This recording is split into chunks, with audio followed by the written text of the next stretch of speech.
Buddy, welcome to Electric Vehicle Weekly. My name is Jim with OSR Garage. I am here with Sean from Fiskarati. How are things going, Sean? Good. Thank you for having me, Jim. No problem. So, we are going to start to talk about the news for the week. And some of the biggest news that came through was from Dodge. Dodge brought out their Charger Daytona SRT concept, and it seems to be a pretty big hit. So I am going to grab a hold of the pictures so you guys can see that. And if I can locate it real quick here. All right. Can we see that? Hang on. Got it going right here.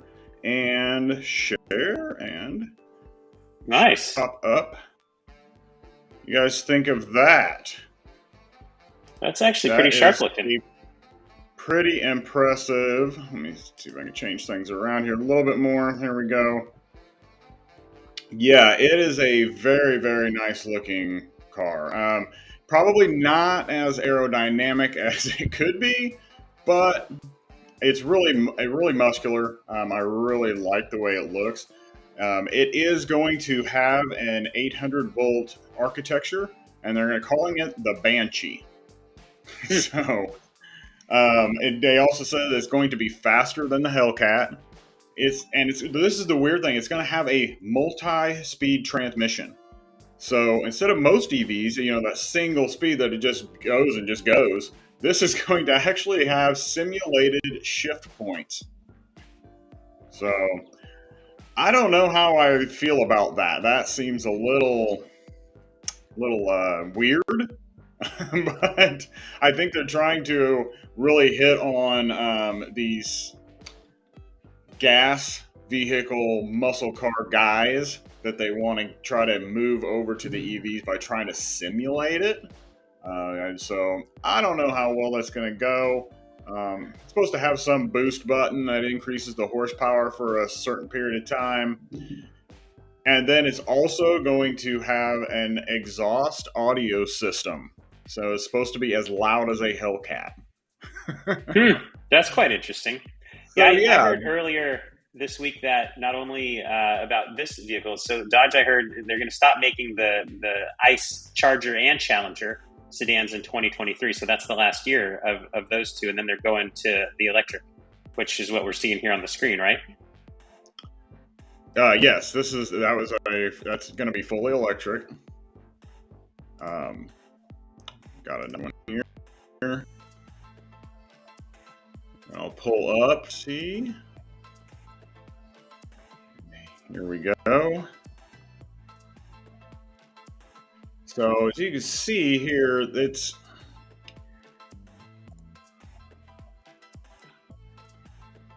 so. Can you see those? Are those pictures changing for you, Sean? Yeah, they are. Yeah, it looks nice. Okay. Do you think those are renderings of the actual vehicle, or are those actual? Is that like a prototype? What do you think? This is these. I think these right here are the renderings of it, but as we get in here further, it is an actual production. They've made a prototype. So like this one here, I believe is a real picture of the prototype. There's the front, so you can see how that wind's going to go through what would be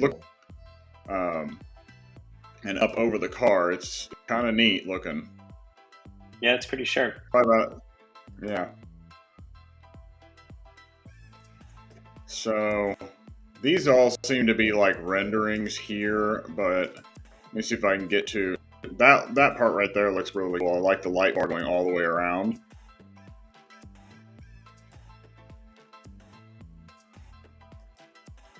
And there's a tail end of it.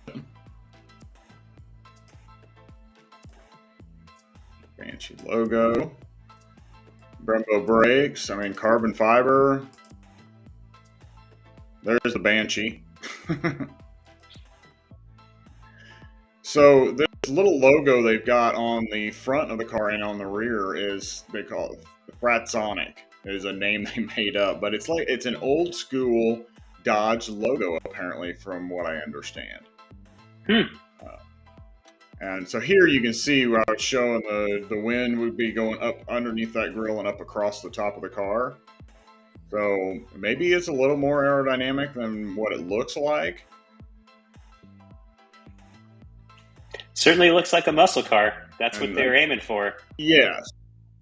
Yes, it definitely looks like a muscle car. This.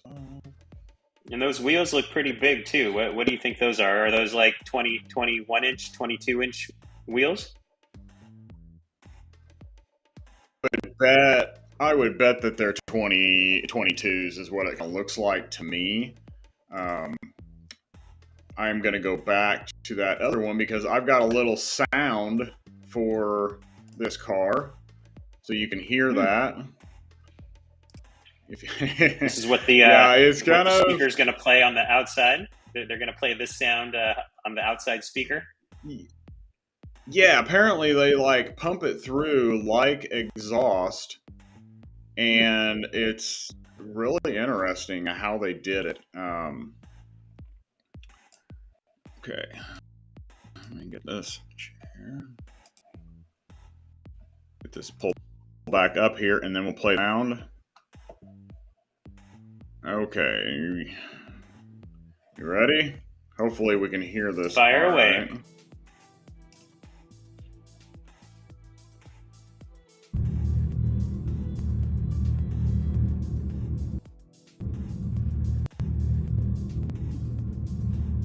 Well, here we go.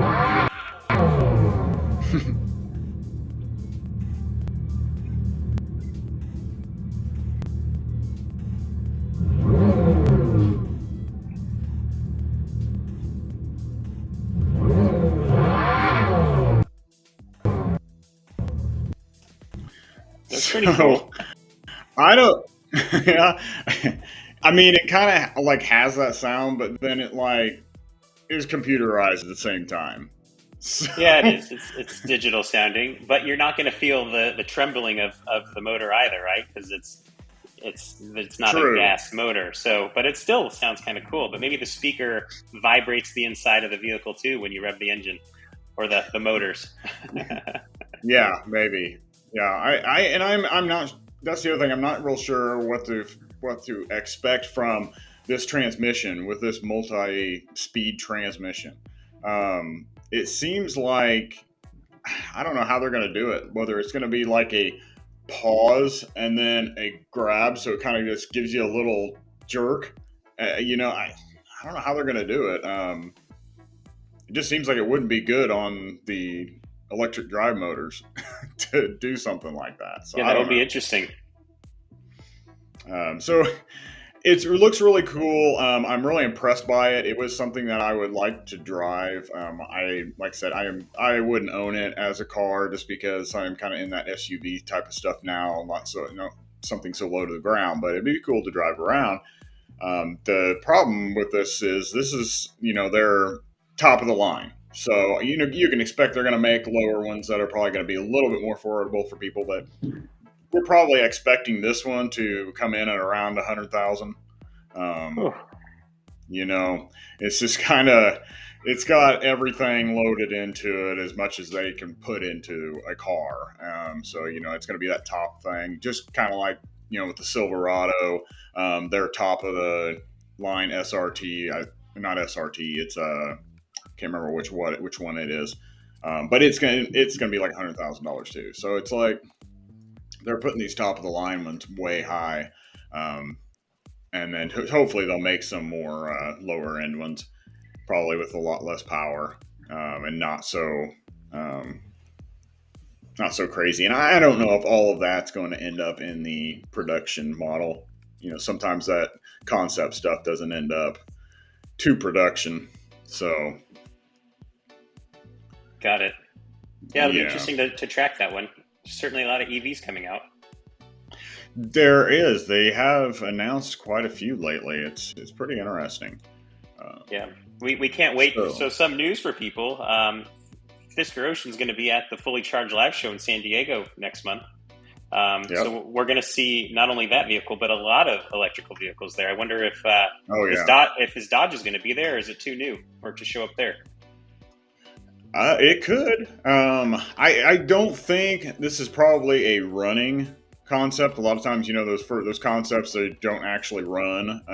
That looked like it had something that was moving it, but I don't think it's like a fully functional one.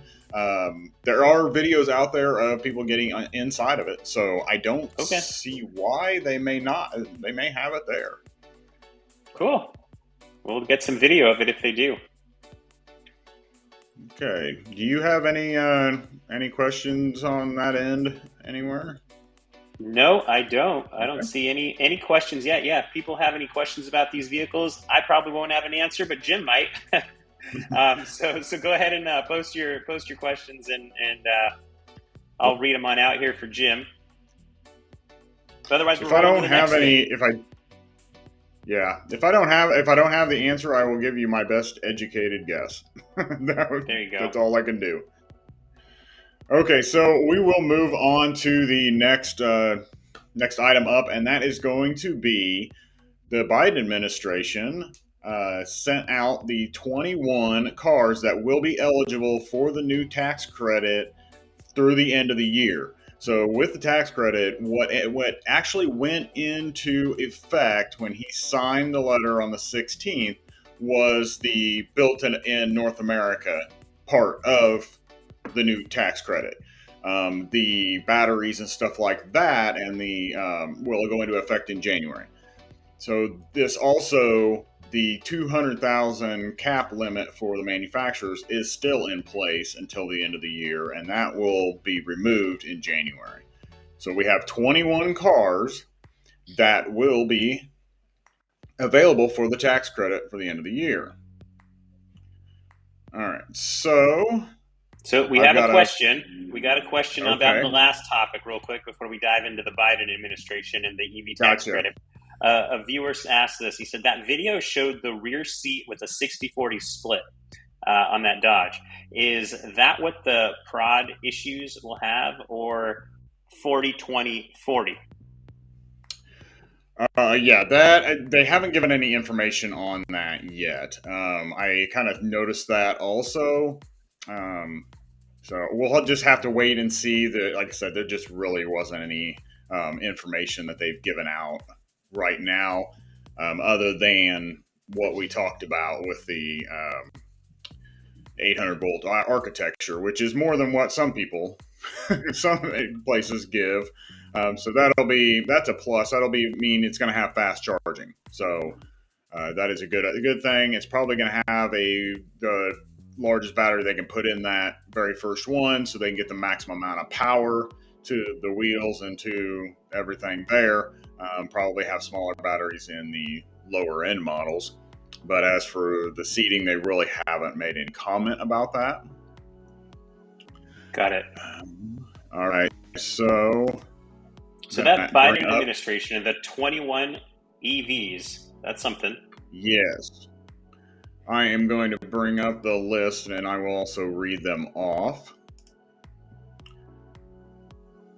So here is the list, and so we've got the Audi Q5 plug-in hybrid. You got a BMW 3 Series 330e, the plug-in hybrid.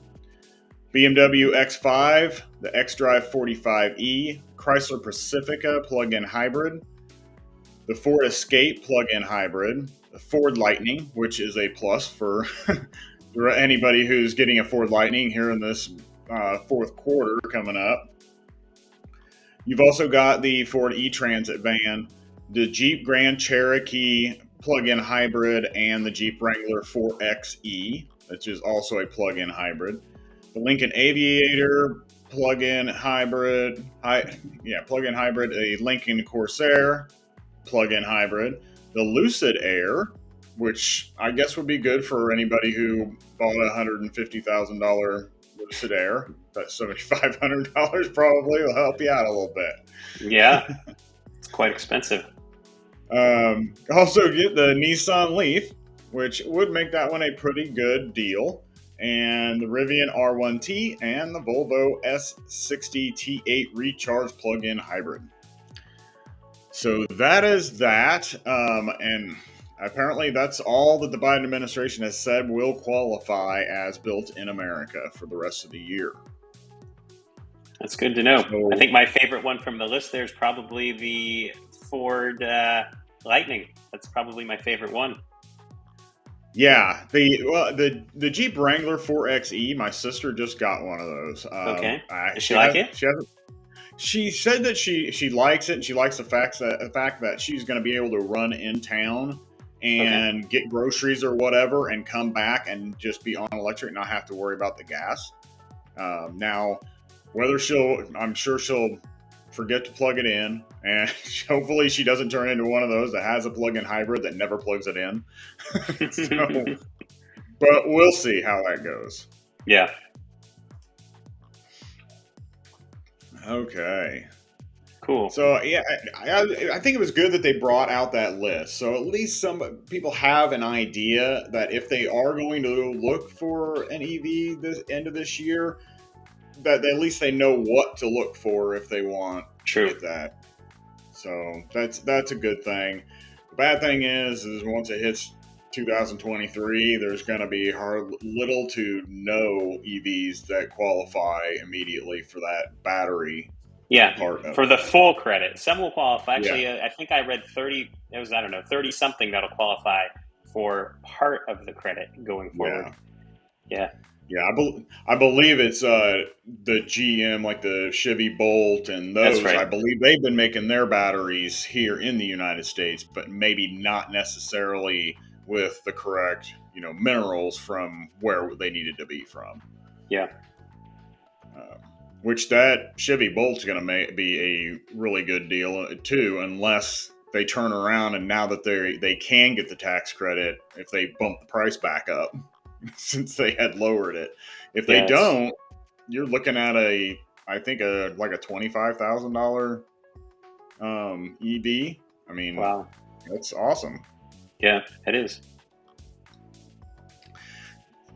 So we've got a Silvernort wanted to get a Mach E extended range, but wasn't available, and dealers marking them up a lot. So he's getting a 1. A Fisker Ocean 1. There you go. Same here. Exactly. Yeah, we don't have any at our Ford dealership. I just drove by there yesterday, and still the same. Only trucks they have nothing else on the lot.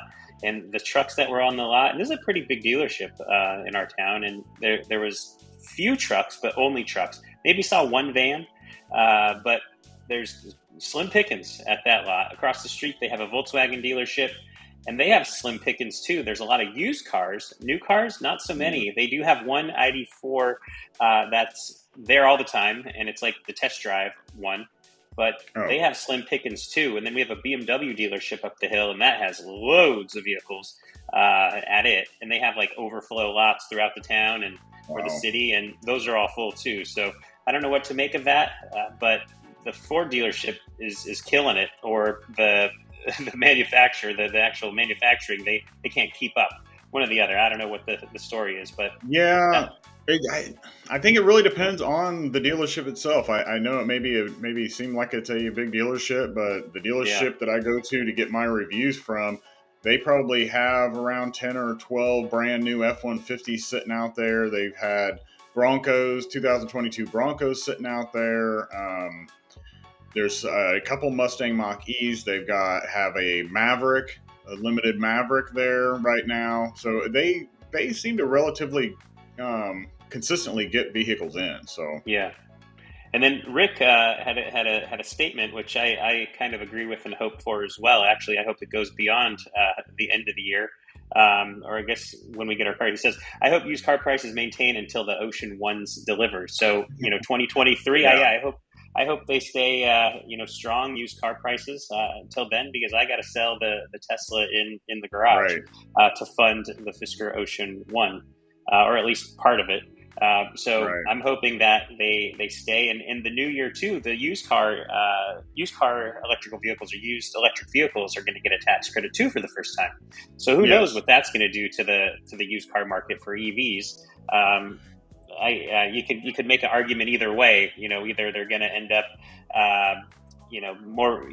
Companies can't make them fast enough, the electric vehicles as it is. So maybe, who's going to sell their existing EV to buy a new one if they can't get a new one because they have to wait forever for it.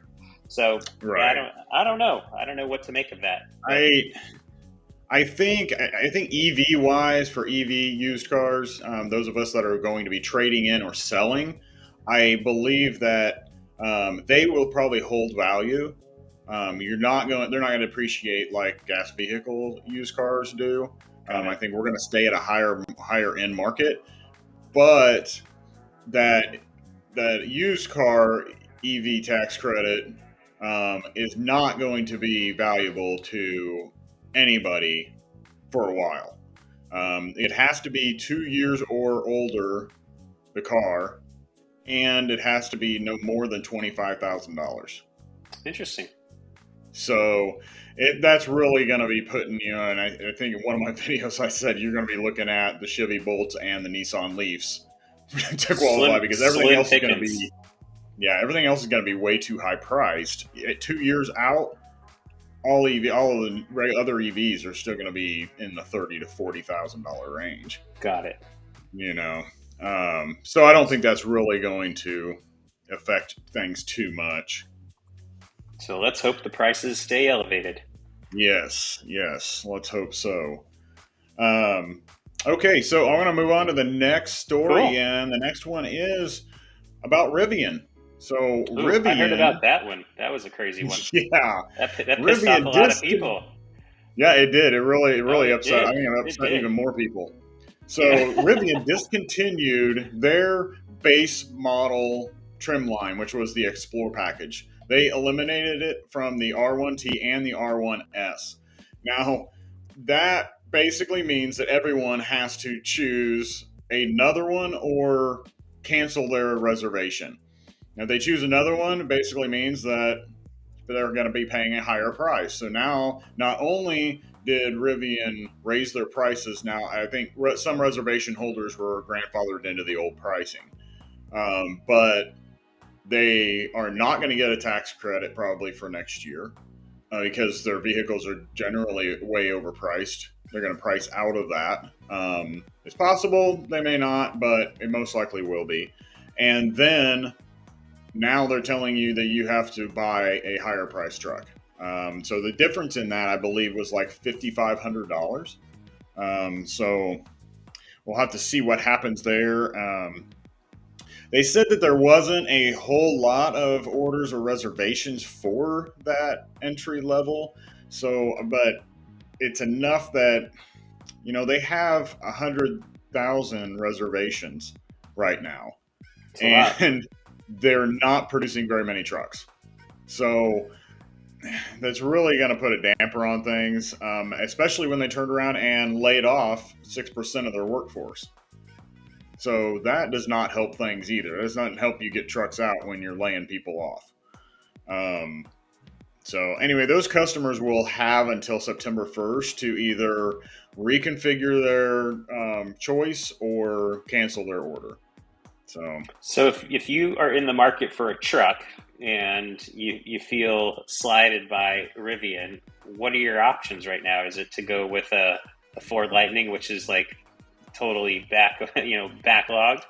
What else would you do? What else would you choose? I mean, you really don't have a whole lot of option unless you want to overprice for one that's somebody's got on a lot, or you overprice for another Rivian. So if it's one of those things where it's either you're going to pay, you can stay in your reservation queue and where you keep your place and pay $5,000 or $7,000 more for the next trim up, or you go to a lot and buy one for 3 times as much, or 3 times, that amount, that $7,000. So you're looking at $20,000 to $25,000 markup at a dealership for a Rivian if you find them, which my dealership has had like 7 of them so far. And or overpriced Lightnings that are sitting on the lots for sale that customers have canceled. Why they canceled them, I don't know. Whether it was a dealership issue or they just decided they didn't want it or need it. I did find out that my dealership, they did the one.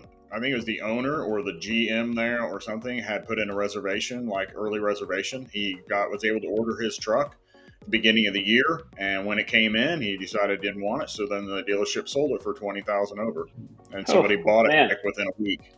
Bought it within a week. Yeah, Rick calls out a good thing, and I totally agree with him. He says, if he's speaking about Rivian, if it weren't for Amazon, they'd be in trouble. Amazon ended up placing an order for some crazy number of vans for their prime delivery, and Walmart recently did that with Canoe, and that actually has to help the company with cash flow and things like that. But they're not doing so well with Rivian with their truck lineup here. Yeah, no, they aren't, and there's been a lot of people that have had are starting to see more issues along with these Rivians the longer that they drive them.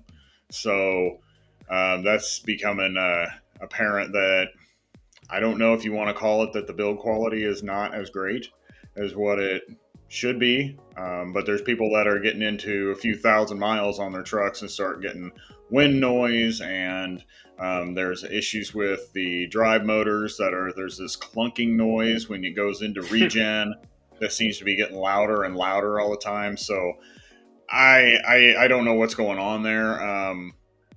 So we're going to have to see what ends up happening with Rivian. Fisker, speaking of Fisker, not to throw in Fisker things here, but it actually makes their decision to go with the asset light approach and having Magna build their vehicles, a very a company that has business from BMW and Mercedes and I don't know, tons of others, Jaguar and so forth, but like they're producing vehicles as it is, and they're not starting from scratch. It's got to be extremely hard to start production from scratch of your own factory, and we're seeing some of these growing pains from not only Rivian but Lucid and others.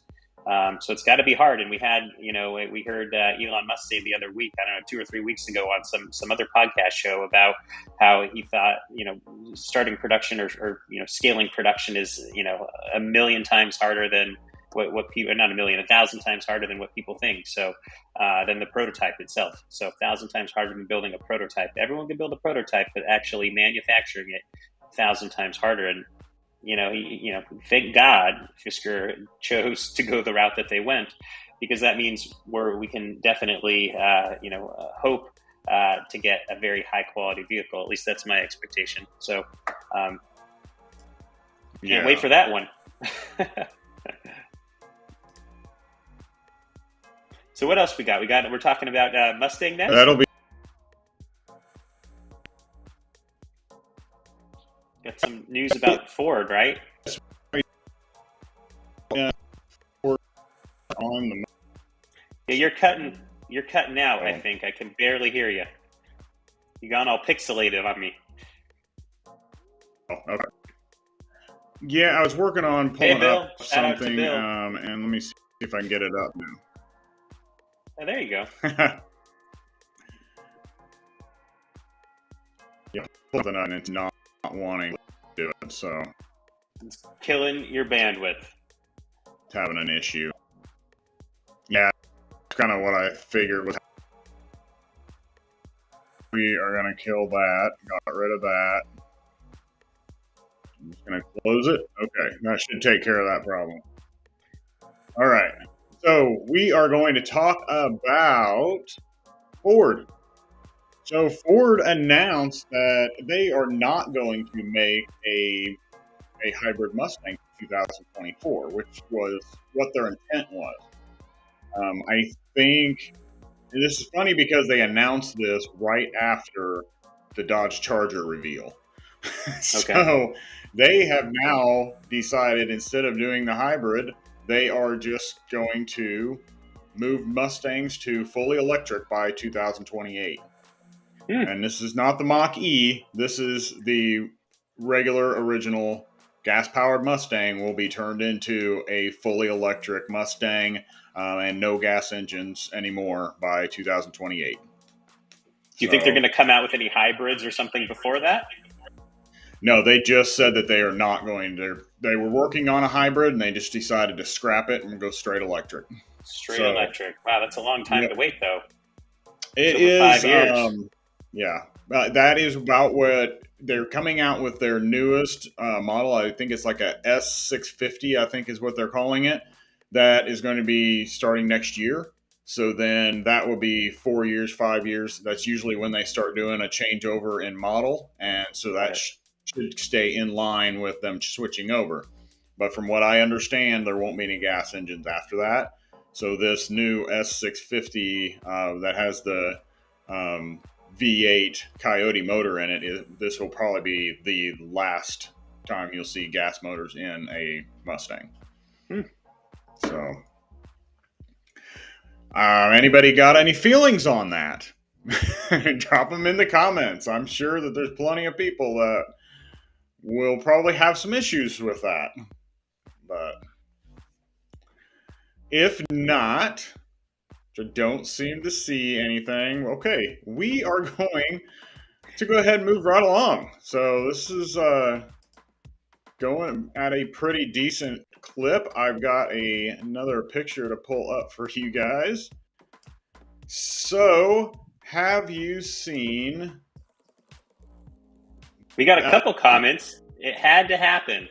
And good riddance to gas engines. And wow, that's pretty great. So we got a few reactions around the 2028 goal for Ford with the Mustang. All right. I think it'll be a good thing. I would. Yeah. I know I don't like it because they got rid of the gas engines. But overall, I think it'll be a good thing to where it's not the Mach-E. It's not a Mustang crossover. It's an actual Mustang coupe or whatever you want to call it. So I think that'll be pretty cool. Look forward to it. So that's funny. So this is the next one, and I think this is one of the coolest cars out there. It's called. It originally was called the Polestar EV0 or something weird like that. I'm not sure. They have renamed it now, and it is going into production, and it is called the Polestar 6. And that's futuristic. That is pretty awesome. I think it is cool. I just love it. The first time I saw this was a few months ago. They did a few videos on it, and apparently a drone comes out of the back of the car, and you can record yourself driving down the road. Wow, that's pretty amazing. Doesn't sound too safe, but pretty cool. True.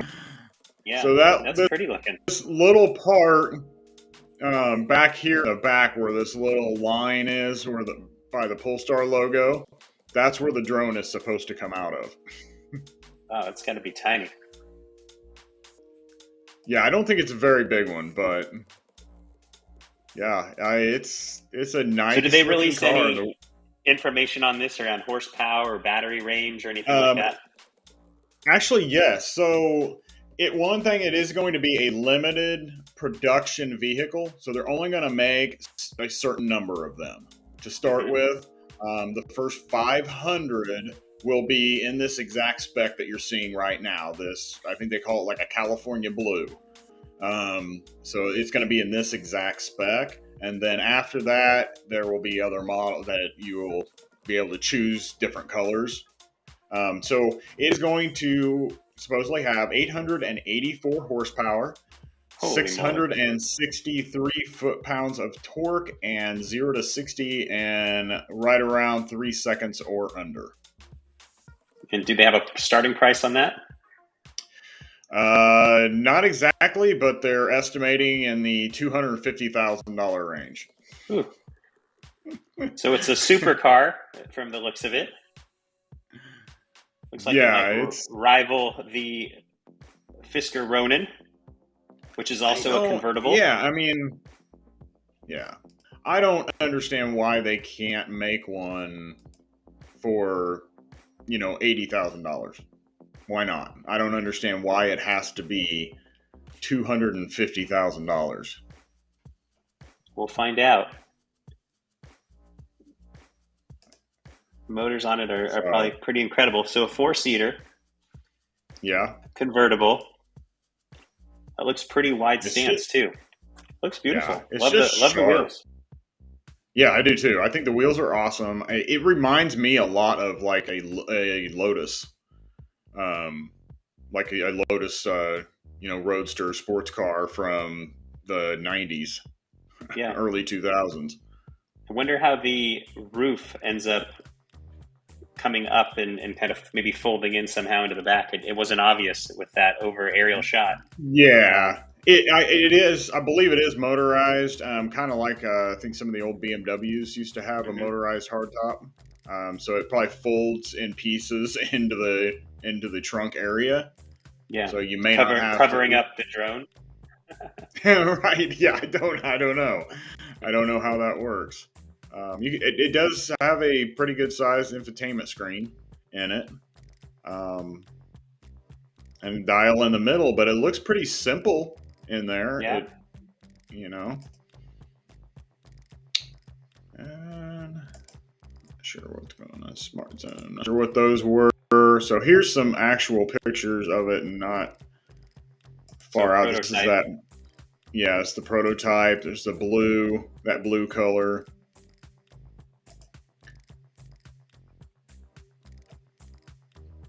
Say unibody?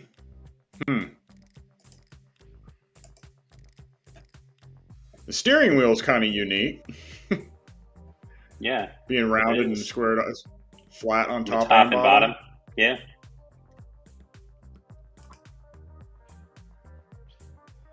I like the looks of it. I like the clean inside. It looks nice.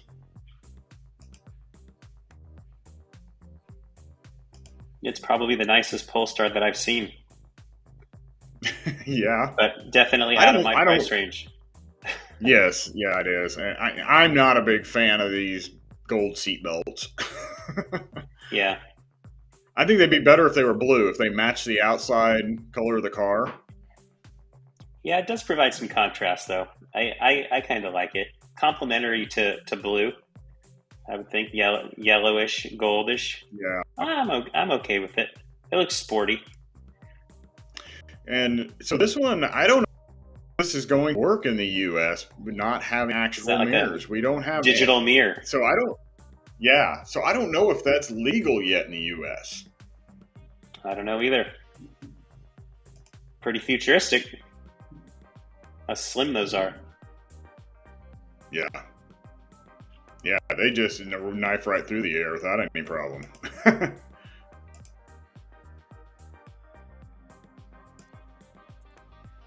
So that's what we got for that. I did forget. The top speed is supposed to be 155 miles per hour.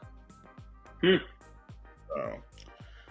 I kind of find it funny when some of these concepts come out and then they're like, they get out these numbers, and have you had it 155 miles an hour, or where are you coming up with that number? Has it been on the road yet?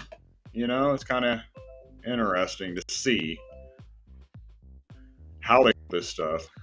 Yeah. All right. Miata. What we got? Talking about Miata. Mazda Miata.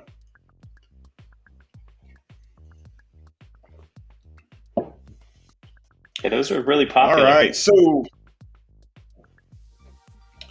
Sean, I am going to drop a informational thing about Fisker. I've already told you about it, but I'm going to drop this for those Fisker Ocean fans that are out there that may not have seen this yet.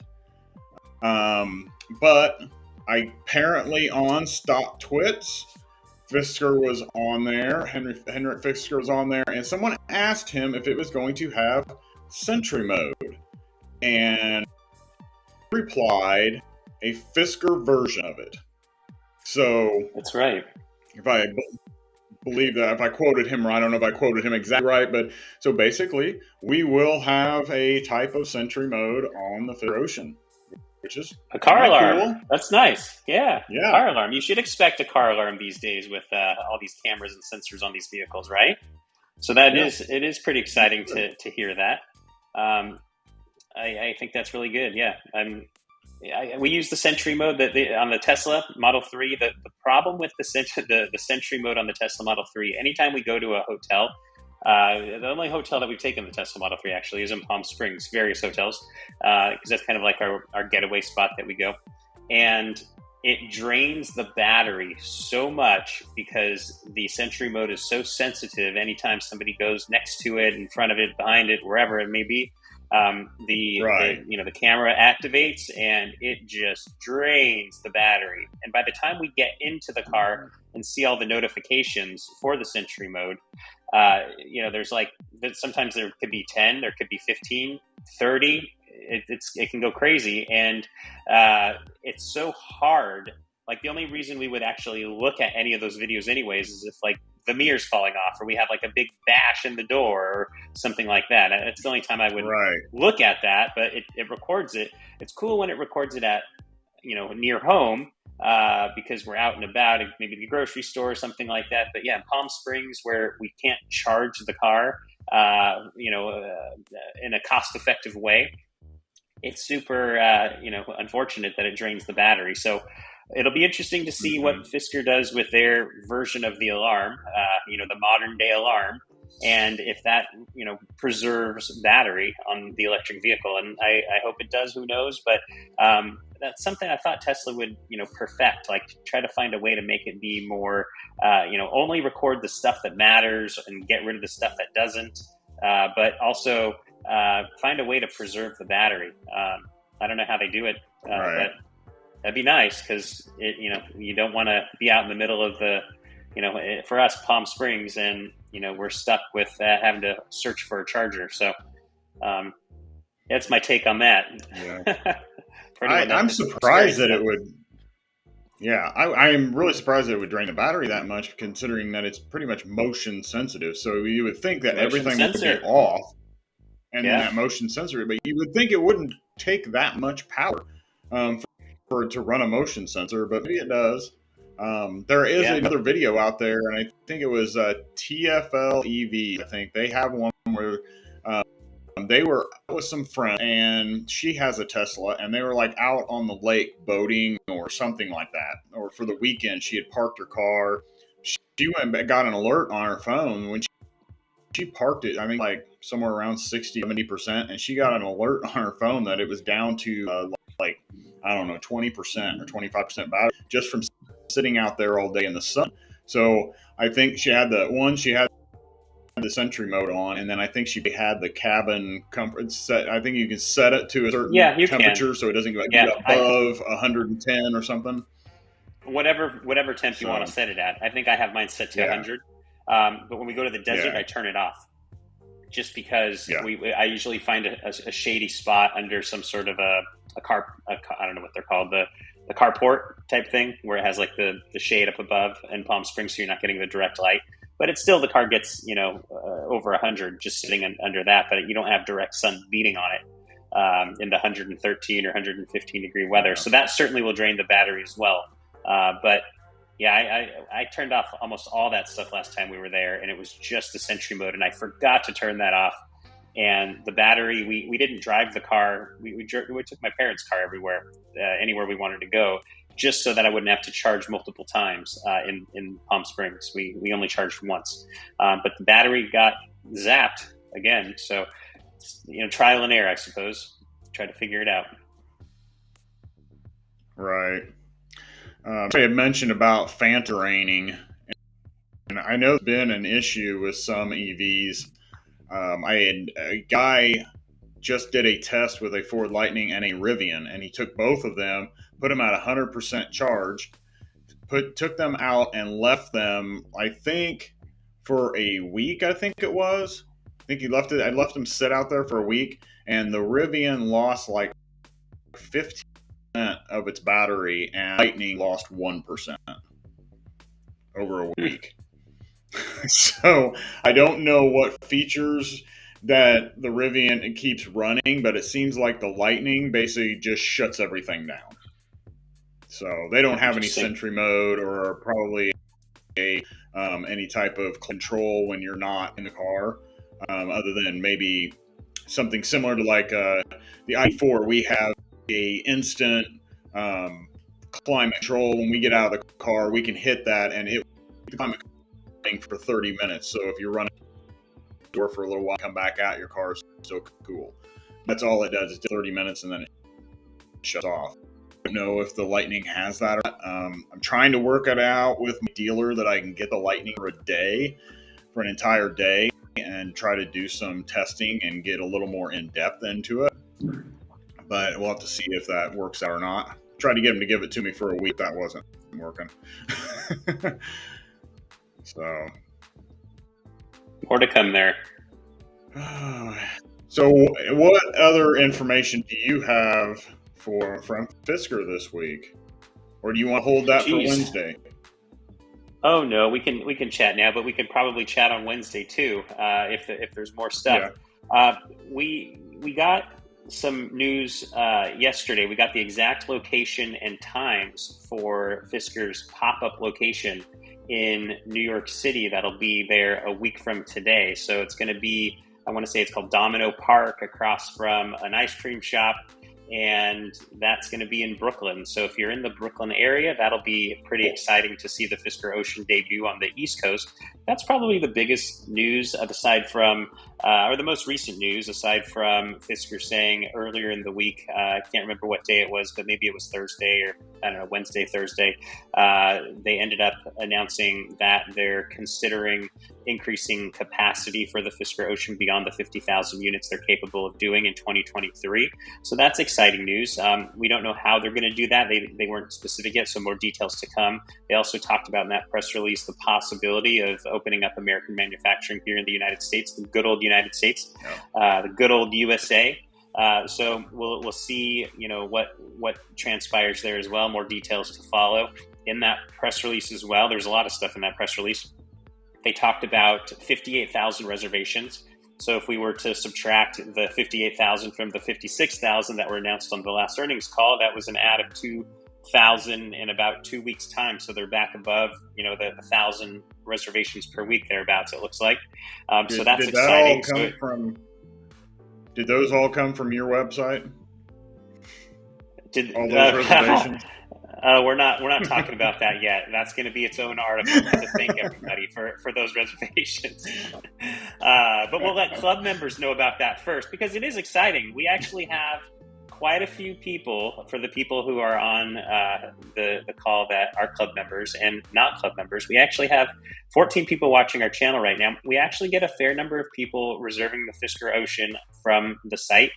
And at the bottom of every article, I added it just 2 months ago, maybe a little over 2 months ago now. Before I didn't have any referral codes or anything on there. And I thought, you know what, I got to put something on the site. I'm not going to go out of my way to say, hey, you should reserve the Fisker Ocean, use our referral code. But I do put it at the bottom of every article. There's a section. And I just wanted to gauge what the pulse is of people on the site. Do people find the articles of value enough to then go reserve a Fisker Ocean? And overwhelmingly, they do. So we're going to end up, we'll announce that maybe this week, maybe another week. The number's not huge, but it's significant to us based on what other people have shared around how many reservations they have helped Fisker get. But we've seen over these last 2 months a huge spike in reservations, and partly due, I would imagine, to the EV tax credit news. Also, they've kind of, they stopped a little bit. They took a dip on the site just after President Biden signed the EV tax legislation, that the IRA of 2022 on Tuesday, was it? But then just the past 3 days, we've seen another tick up. So it's a really good pulse, and maybe we'll share that this week. Yeah. Maybe we'll share it next week. But that's exciting. I don't want to, brag about it. It's not a brag thing. It's more of a thank you for the people, because I don't know who's doing it. There's just people reading the site that are reserving them. So we'll announce that later. So I think some of the uptick because of the tax credit is because of that sport model being that 37,000 price point. Correct. Because look at a lot of these other EVs, they were getting that $7,500 tax credit, which was pulled down into that low 40, just under 40,000 mark, where the Fisker's already there. So I think a lot of people are realizing, hey, if we're losing that 7,000, now the car that we wanted is going to be 45,000, and they've got this Ocean for 37 with no tax credit. So yeah, I think that is a plus for Fisker to have that at that price point, and hopefully still a good value. They're able to maintain that for a couple of years at least, hopefully.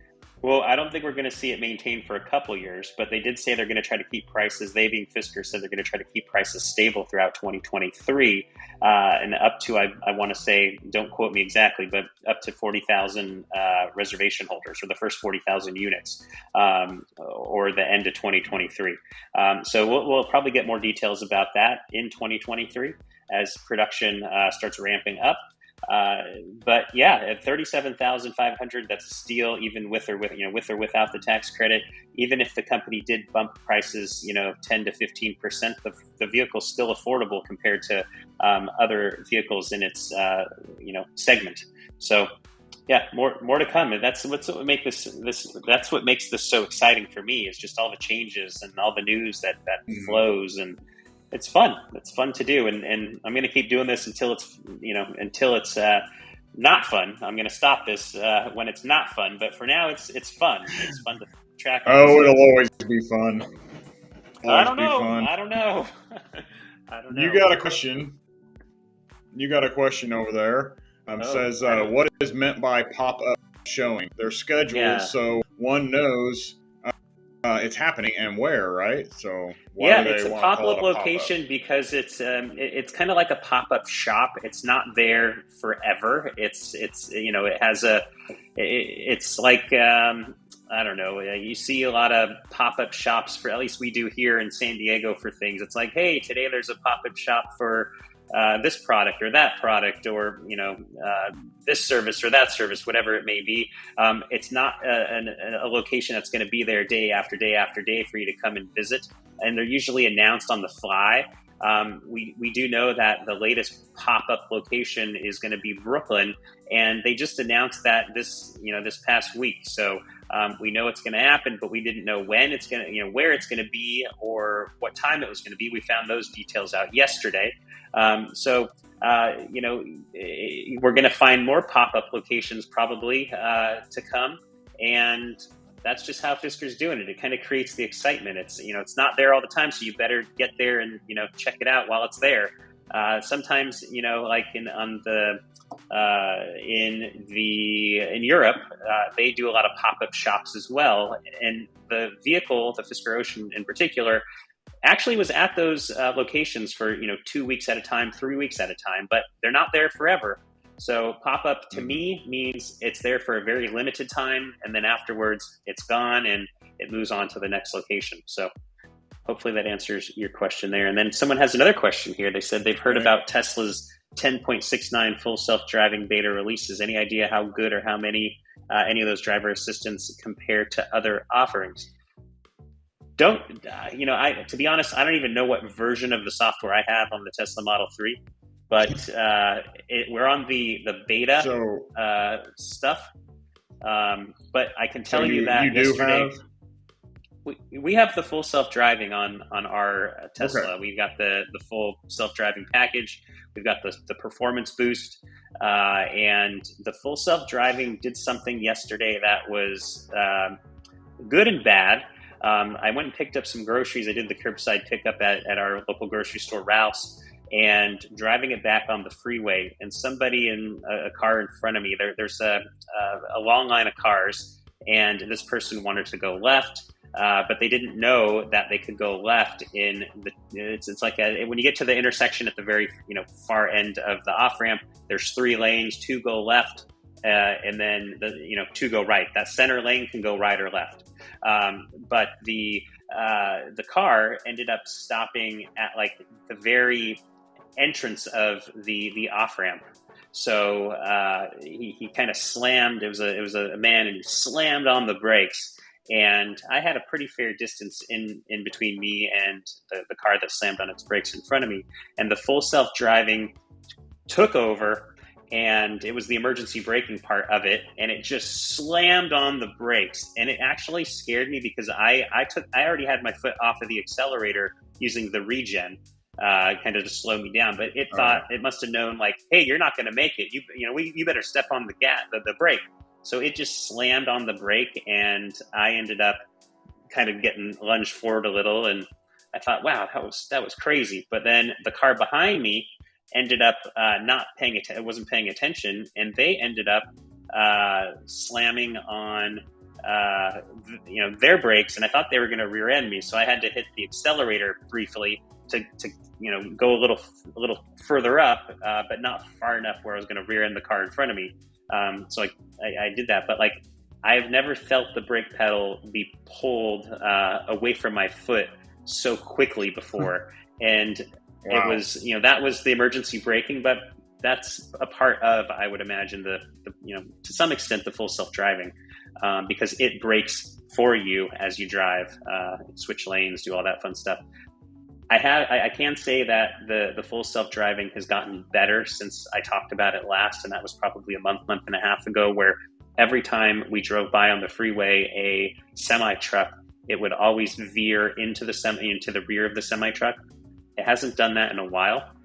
Not to say that that's good. I drive by a lot of semi-trucks, but last time I did, it didn't do that. So that was a nice thing. And I've noticed over the last probably 2 or 3 updates that we've gotten, the vehicles, the pictures on the screen of the vehicles surrounding the vehicle are a lot more higher definition than they were previously. Okay. So maybe they made some adjustments to cameras or sensors, or maybe it's just a UI thing, but they're much more defined. The trucks, the cars, the bikes, the motorcycles, the people, that are surrounding the car. So maybe that plays into some of the updates that they've done. Yeah. That's cool. Cool. We got anything else? Well, you're showing some comments on the screen now, it looks like. Yeah. Look at that. Al Larson says, my wife and I have both has a reservation for an Ocean One, and I have a third reservation, which will probably be an Ultra. So I'm convinced, I have convinced more than 15 people to reserve an Ocean. So that's awesome. Good job. Way to promote that. That's really cool. So someone has a question: why so much volatility with Fisker, given all the good news as of late? Well, that's a good question. Yeah, I don't. Everybody is so down on, and I just think it's because they're a new startup. Everybody just thinks that startups are just they're just fluff a few years and then they disappear. And so I don't think anybody is really. They just don't have any confidence, and sometimes it's just negative people. Negative people are just like that. Sometimes they just don't believe anything that anybody tells them unless they see it for themselves. A lot of skeptics. A lot of skeptics out there. Yes. So we definitely know. I was going to say we definitely know there's a 35% short interest in Fisker shares. So that it's been pretty steady at 35% for quite a while. So. There's a lot of people that believe, or we don't know how many people hold short position on Fisker, but there's a lot of people who believe, hey, the shares are going lower and they're not planning to cover now, or they're planning to cover at a much lower price or a lower price. And they may get burned. They may not get burned, but they may get burned. I would submit that they will get burned if Fisker hits their November 17th start of production date, which is 88 days from today. So more to come on that. We did publish an article earlier today, and some people on one of the sites, I want to say is StockTwits, ended up saying, why are you posting this? And it was basically our weekly stock chart that we post. And on the stock chart, I ended up using a picture on that article. I used a picture of somebody who looks to have appeared at the Fisker Ocean Pebble Beach event.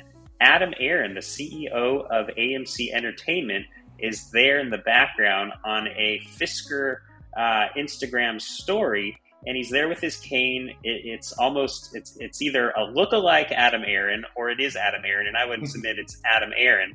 And it looks like he might be with somebody that is very interested in a Fisker Ocean. But a very short reel on Instagram, so it's hard to tell if he was checking it out or not, or if he's going to be driving in a Fisker Ocean. But I think it's cool that he would be. The reason I bring him up because somebody mentioned the stock price. As we know, AMC was heavily shorted. I don't remember the short interest percentages at its peak, but Fisker being at a 35% short interest, and I think it's 6.65 days to cover as of this morning. That's whoever's short, if they end up getting squeezed like what happened with AMC, we could see the stock shoot up quite significantly, and that they'd be forced to close, forced to cover their position. So that's going to be exciting if and when that happens. We'll be cheering from the sidelines. But for the time being, as shareholders, all we can hope for is that the company continues to deliver. Whatever they say, we have to just hope that hey, November 17th, they say they're firm on that target date. Let's hope they hit it, because that's what I think a lot of people are hoping that they don't, are betting against, that they don't hit that. So that's the date that I have mentally in my head, and we'll see what happens. Yeah, I see a lot of people making comments in the comparison videos about, let's see if Fisker can actually produce those numbers. It's like they think the horsepower numbers are fake, the range numbers are fake, and the 0 to 60 times are all fake, and it's like because they're not aware. They don't know who Magna is. They don't even know about Magna. Half of them probably don't even realize that Magna is building the cars. And so it's like, I talked about this before with Out of Spec. They were actually at the Magna facility and showed how they do all the EPA range testing, how they do their dyno horsepower numbers and all that stuff. They've got a whole facility just dedicated for that. Was that on Magna's channel? So it's like, was that on Magna's channel or on Out of Spec? No, it was on Out of Spec. Okay. It was out of spec. Yeah, they were actually over in Germany, and they showed that whole thing, and they talked about it. And the engineer, even talked about how they do everything, and they can do the WLTP ranges, the Chinese ranges. They can do all of that stuff in that facility. So like I said, everybody wants to think that they're just making up numbers and throwing them out there just to make them look good, and it's not true. And I even had one person talk about the software. They said, it's Magna and Fisker's first attempt at a software. It's going to be a disaster. It's like, no, Magna has been producing software for their own stuff for a long time. So I don't understand why everybody just thinks that because they're a startup, it's going to be a mess. And I'm like, if it wasn't for startups, Tesla, none of us would be here right now. If it wasn't for, I'm not against Tesla at all. I like Tesla. I don't care for the design of their recent cars and stuff, but I do like the Model S. But if they hadn't have been there as a startup and people took chances on them, we would be nowhere, because the Volt, the Bolt, and the Leaf were all your options, and none of them were very appealing. And the Tesla was the ones that actually came out and showed, no, this is what EVs can be. This is what they can do. You don't have to be stuck with a 60-mile range or an 80-mile range and driving as slow as your grandma drives. So if it wasn't for Tesla, none of us would be here right now. So if you want to look at it, startups are what started electric vehicles. And every company at one point was a startup, right? That's how it works. Well, cool. I think that's all the questions we have. And maybe people can tune in on Wednesday if we do a show then. We can talk more about the stock price and more about what's going on at Fisker. And anything else that happens in the next few days. Yeah, that sounds good. I guess we got. Do we know if the Ocean key fob has climate control button? I think it's going to be on the app on the phone. I believe. Yeah, we haven't been told one way or another, but I would submit that it's more likely to be on the mobile app than it would be on the actual key fob itself. The mobile app is going to be your Swiss Army knife of all the different functions that you can turn on, off. Do everything from Fisker Finance to auto insurance and controlling the vehicle and service and maintenance, blah, blah, blah. It's going to be your Swiss Army knife. The key fob going to be probably pretty simple. The key fob that I think we did an article on it. We had a guest article. It was actually Matt from Tesla Tips did an article on it. And he kind of breaks down. He says, hey, this is what the old Karma key fob did, and this is what we expect it to do. The new one, the Ocean key fob. So take a look at that article. You can search key fob on the Fisker Audi site. You can look at that article. So it looks like somebody wanted you Wednesday. They want you to touch on a Foxconn connection, and it just dawned on me that I remember seeing this article about Foxconn, and they're actually going to start producing electric tractors also. Wow. That makes sense. I would be surprised that maybe a John Deere or somebody like that doesn't already have something like that out there, if not in the works. Yeah. I'm not sure. I just came across my article from, I think it's Green Car Reports, popped up, and it just said Foxconn will start producing an electric tractor, and it showed the tractor, but I couldn't see what the brand name was on it. But I thought that was pretty interesting. No, we're not. I haven't heard anything about any laminated windows for noise reduction or double pane windows. I haven't heard anything about that for the Ocean. I haven't either. Yeah, so we're not sure on that. If there are details, we'll be sure to report them when they appear. Now, to say we should be getting close. What is it? They've told us what October is when they're going to start releasing some more information to us.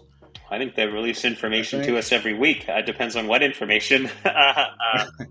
Well, I mean, more information about the intricate details of the car. I think they've been kind of holding off, and I think it's like they said when it got closer to production, we'll start learning more things about what's actually in the car. And I haven't heard that, but you may have read something different than I have. That'd be great if they did.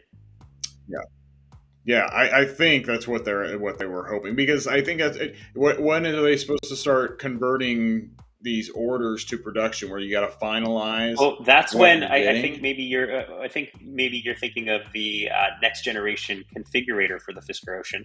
That Henrik Fisker said that would be out mid-October on the last earnings call. Oh Lordy, you got a spammer, it looks like, over there. Yes, or somebody just going for the emojis. Yeah, I see that. So maybe I can block him here. Here we go. We're going to block this person. I just took it off of there. It should be gone, or should be disappearing. I just figured whenever they get close to doing that configurator and everything, that they might give some more information. See you, Bill. What is going to be detailed on each trim, I thought. Yeah. So we'll end up getting all the intricate details on what features are on each trim, what are upgrades, all that stuff in October. Right. And it could be late October, sometime mid-October, late October. We'll see. But I think that's all we got for today, didn't we? We'll have to pick up more. One more. We got one more, and then we're going to pop on out of here for the afternoon. What about the charging time? How long does it how long does it take to charge the battery? That we don't know. The best that we know is that it's going to charge up to 250 kilowatts.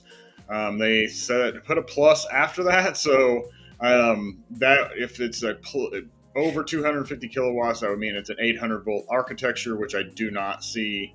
I haven't heard anything about. Last I heard it was going to be a 400 volt architecture. Charging time, if it is charging up to 200 kilowatts or 250 kilowatts, I would expect that battery would probably take maybe between 30 to 40 minutes to charge. With it being a 350 mile range, it's going to have a little bit bigger battery than normal, probably about 100 kilowatt hour battery. So probably in around 30 minutes or so, somewhere in that range, 30 to 35 minutes. All right. I think that's it. I think we're going to wrap it up for the day. Appreciate everybody for being here. Thanks for joining. And don't forget to subscribe to both of our channels. You got Fiskarati and OSR Garage, and we will be back next week with some more news. Sounds good. So we'll see you later. Thanks everybody.